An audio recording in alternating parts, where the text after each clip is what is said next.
Good afternoon, ladies and gentlemen. We will put this in order here today and reconvene this committee at the desire of the administration. We have a quorum. Madam Clerk, if you would call the roll, please. Representative Boyd. Here. Representative Byrd. Representative Freeman. Representative Hall. Here. Representative Jernigan. Here. Representative Kumar. Here. Representative Marsh. Here. Representative Ramsey. Here. Representative Sherrill. Representative Smith. Here. Representative Terry. Here. Chairman, you do have a quorum. Okay, thank you very much. Do we have any personal orders today? The announcement was made late on the committee here, so probably didn't invite anybody, but if you have personal orders, be glad to encourage. Sir? Oh, okay, later. All right. We will go ahead and take up our calendar for today. We have House Bill 490 as our only item. We have a proper motion and second on the bill. There is an amendment that makes the bill. It is 8147, and we have proper motion and second on the amendment that makes the bill. I would probably, let's go ahead for clarity's sake and let the sponsor make comments and describe the bill to us before we consider the other amendment. It's been my understanding that this bill had come with a request to put it on notice before the end of session, and that was kind of short notice. That's why we have this unexpected calendar today. This bill, to my understanding, increased state expenditures in the nature of a commission that's going to be formed. The governor has already set aside that funding for the commission, and with that explanation and expectation, we will ask the sponsor, Dr. Terry, if you'd like to go ahead and describe the bill to us. Thank you, Chairman and Committee. This bill basically has five goals or five parts to it.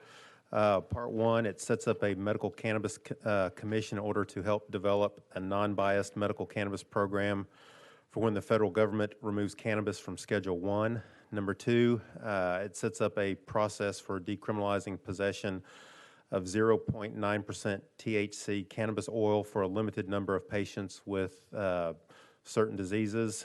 It has the commission prioritize the creation of a patient registration system in order to facilitate reciprocity and access for patients, including those 9 groups of patients that could obtain the 0.9% oil. Again, but that commission, they can only make recommendations. They cannot create anything.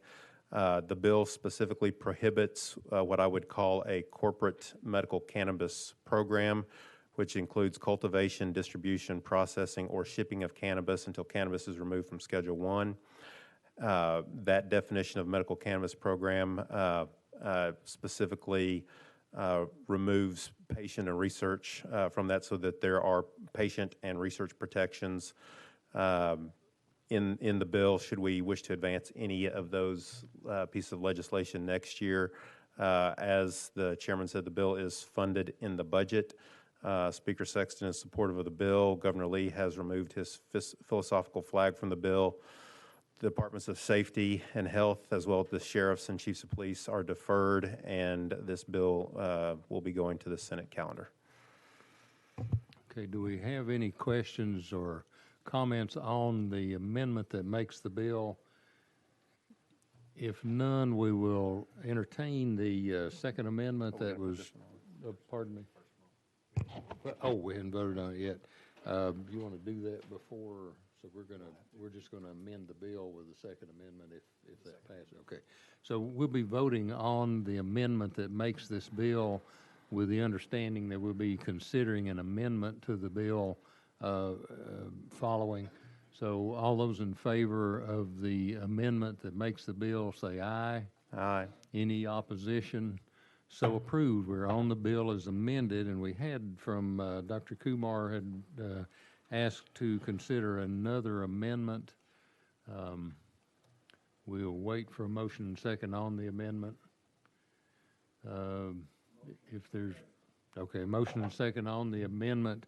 And I've been asked to consider the position of the bill as amended, that we have done a tremendous amount of work and preparation for this with the administration and with finance. This is what we call a clean bill, this amendment that makes the bill. There will be some I guess, difficulty in assigning a second amendment to this bill in consideration of the flow motion. I mean, we're going to hear this bill in 3 committees today, and Finance Sub and Full and Criminal Justice, and so there's really is not considered a hostile amendment, but could be considered a confusing and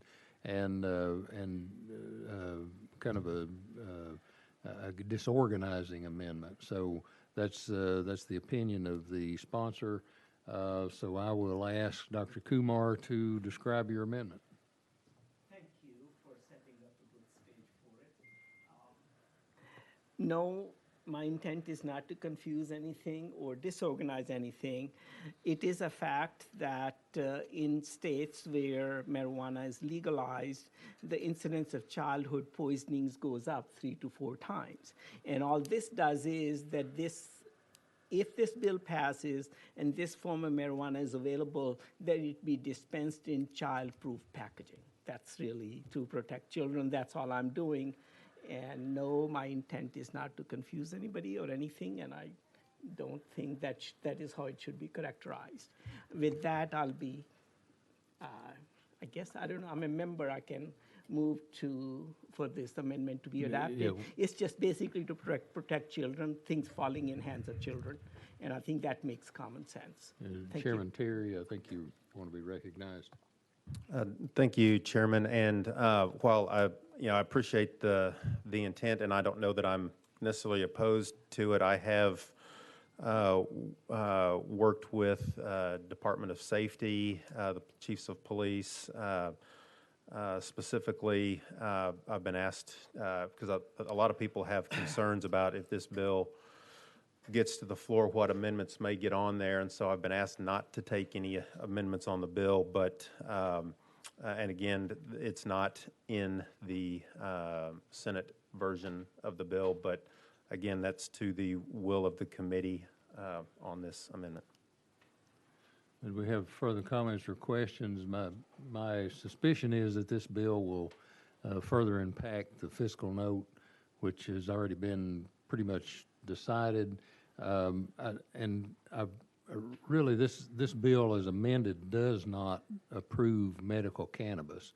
It has the position to raise, and we already have a system in place for 0.6% THC, and all this does is raise it to 0.9 for possession. So essentially, the fabric of what we have for the reasonable intent of possessing this material, it's already in place. So with that statement, I'll ask any other questions or comments about the bill. So we'll have to take a vote on this amendment. Yes, you're recognized, Chair Lady Smith. Thank you, Chairman. About the amendment, the cost of having a child-proof container, that will fall to the entity that provides the cannabis oil, not to the state. Is that a fair statement, Mr. Dr. Kumar? Chairman Kumar. Yes, ma'am, it's logical. Sure, you're right. Chair Lady Smith. Thank you. Chairman Terry. Thank you, Chairman. And one of the points of discussion that I specifically had in order for me to move this bill as we have amended, currently patients with epilepsy or seizures can obtain 0.9% oil, and they are decriminalized in this state. And so The point that I made in order for me to run this bill was not to make it more difficult for those patients. So if anything's increasing the cost on those patients, that would make it more difficult for them. Dr. Kumar, I yield. Speaker Marsh. Thank you, Mr. Chairman. And my thoughts would be if this commission is doing a study and putting the rules together, it looks like it would be their determination whether they should have what kind of containers. And I think that's probably what we ought to leave it up to, is the commission to come up with the rules, which is what I think we're doing now. Chairman Terry, further comments or questions? Dr. Kumar? My question is there one commission or two commissions? One commission is to study the matter, and then there's a second commission that's going to work on making this available. Am I confused about it? Kindly clarify. And I might make a statement. Yeah, there's one commission and appointed very specifically as to their background and skills and knowledge. And certainly they would have the ability to evaluate whatever changes were made in the safety of any containers. So with that said, I'll recognize Dr. Terry. Thank you, Chairman. And for those 8 new diagnoses that are there, again, they have an attestation letter of up to 6 months. This commission, it's one commission, would give their recommendations by the 1st of January. So at that point in time, if they have other recommendations, then we would have to come back and put in place legislation for that. So there is just one commission. Further comments or questions? It's my understanding from handling these other bills that that these materials are intended, and I think everything that really is purchased out of state, which these would be, of course, have childproof devices, is my understanding. Dr. Terry, do you have any knowledge of that? But anyway, further comments or questions before? Yes, sir, Dr. Did you just say that Kumar. these materials already, or that form of CBD oil with 0.9% THC comes in childproof packages already? Dr. Terry, I'm what not you- sure that the ones that have been presented to us have been in childproof devices. I mean, this is legislation that went through previously, and I think that my understanding is that what we have now, and certainly anything above 0.6% that's purchased outside the state, everything that I've ever seen did have childproof devices. None of them were open. So you can tell that my feeling is that we should not muddy the water on this bill. That we should leave it up to the commission, which will be, I think, 2 physicians, 2 pharmacists, and I can't remember what the other membership is, but I think that they would be certainly able to make those decisions as we move forward past where we are now. So further comments or questions? Yes, Representative Cheryl. Chairman Thank Cheryl. you, Chairman. And what Dr. Kumar is wanting to do, I think, is a very fair thing that he's asking that we do protect our children. Most definitely, we need to do that. And you was talking about muddying up the water. I don't think he's asking to muddy up the water, but what he's asking to do. You know, if I'm 18 or I'm 30 or whatever, if I want to smoke marijuana or whatever, that's my business. But our children, we need to take care of our children. So that's just a little bit of comment I have to say about it. So I think his amendment that he's asking for, I don't think it should be any problem. Thank you. And let me say that we most likely will be voting on the floor on this bill in less than 24 hours, is my understanding. So this is not the typical progress or process. And as far as smoking marijuana, this bill, in its furthest concept, it doesn't even come close to dealing with that type of material. So my interest is what we're looking at as far as legal possession of a product that's already is in childproof containers when it's sold here, 0.6%, and the 0.9 will be also in that. So my effort here is just to continue the speedy process that we're endeavored in to try to pass this bill that's actually been paid for, and the sponsor has agreed not to take any other amendments. So I don't know what's happening in the Senate, but anyway, with that consideration, and apparently we have no more, Dr. Kumar. Mr. Chairman, I really feel that you're making an active effort to undo or avoid this amendment. It does not muddy the water.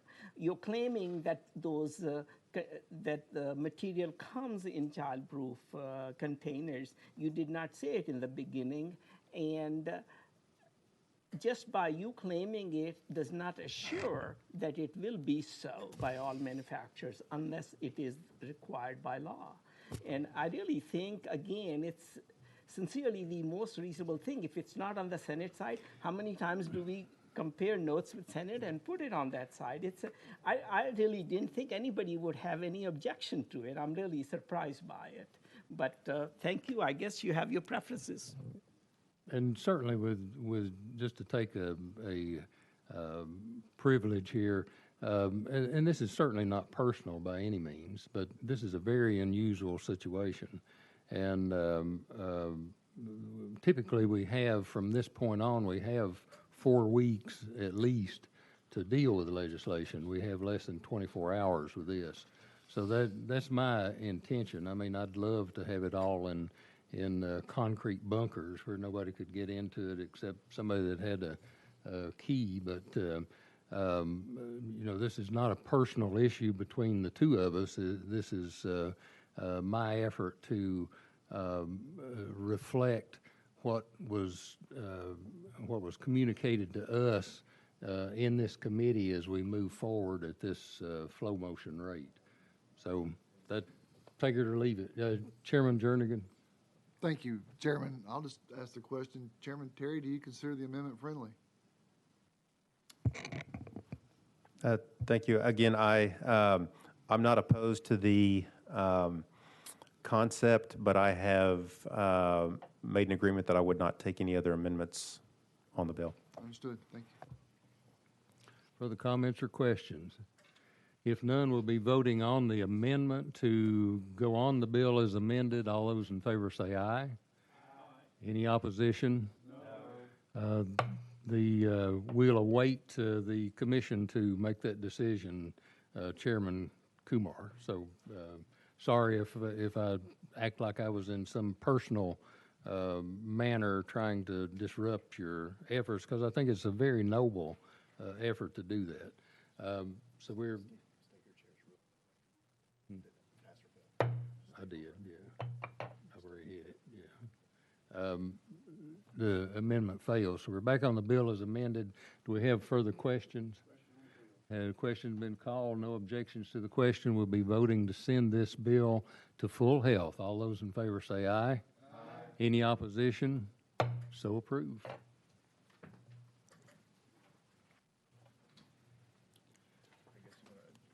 Yeah. If there's no other business, we will adjourn the committee to the call of the chair. I appreciate all of you.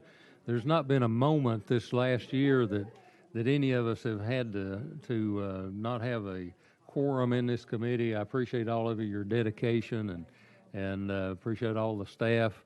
So we will adjourn to the call of the chair.